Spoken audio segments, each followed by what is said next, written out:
4 new functions have arrived in Excel. They are ACTIVECELL, ACTIVEROW, ACTIVECOL, and ACTIVECELLVALUE. These are only possible because of a brand new calculation engine upgrade, the biggest since dynamic arrays came about at the back end of the last decade. We can now do something that previously required VBA, so this really is a game changer.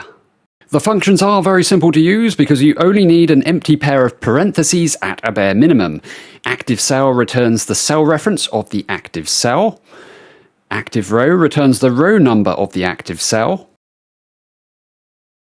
ACTIVECOL returns the column number of the active cell.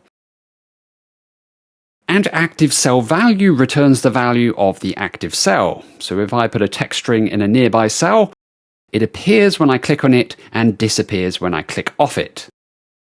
With all 4 functions, you can also include a reference inside to restrict where it works to a specific area of the grid.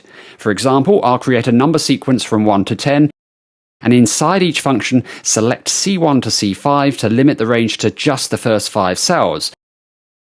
Now you can see the active functions only return something if the active cell contains one of the first 5 numbers. Very handy indeed.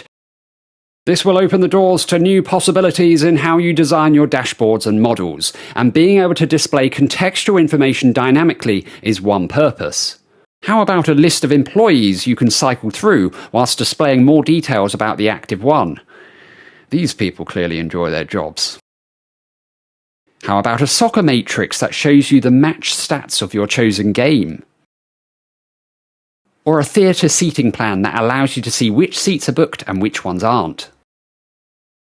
Unfortunately, this update is only available to Microsoft 365 insiders on the beta channel at the time of speaking, so you might or might not have access to it, but keep checking because it is rolling out rapidly. Isn't it great though to get a major update in 2026 that isn't Copilot related?